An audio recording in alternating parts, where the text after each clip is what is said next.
And so did the tourist trade.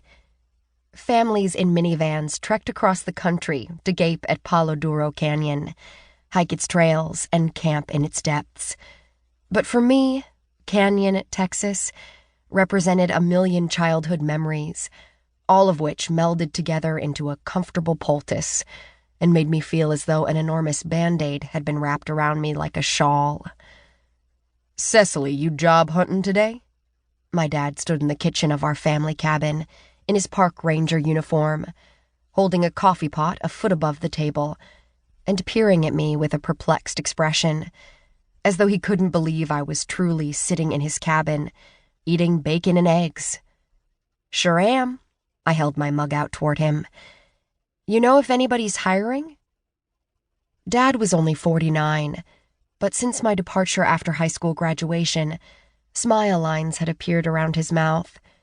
It was like his face kept grinning, even when he told it to relax.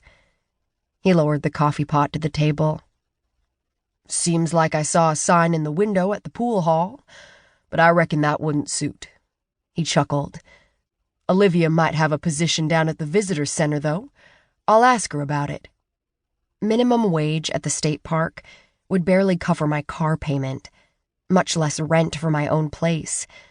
But with no experience and no degree, I couldn't be picky. "Thanks, Daddy." The silence that followed wasn't awkward, and never had been.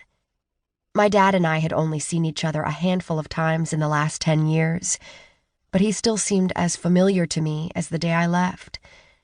I unscrewed the cap on a bottle of hazelnut coffee flavoring, poured a hefty dose into my cup, and then reached for a second bottle, French vanilla, and dumped in a little of it as well. My mom had taught me that. I looked around the room, experiencing a sense of déjà vu that took me back to my childhood. When Mom died, Daddy had removed her personal things from the bedroom, but the open area that served as our kitchen and living room hadn't changed much over the years.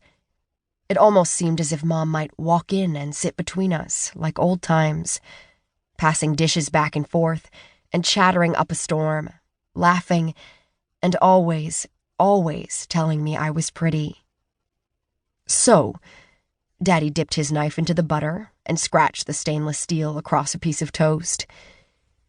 "You know you could have come home as soon as he divorced you, Cecily. Why wait a year?" He stabbed a slice of bacon. His mention of my divorce didn't bother me, and neither did his aggression toward his breakfast meat. The question itself didn't even faze me, because it was valid. Oh, you know, tying up loose ends. I supposed a stint in a psychiatric hospital could be termed a loose end, but I didn't mention it. Most likely, he wasn't upset that I waited a year to come home after Brett served me divorce papers, but because there were divorce papers at all.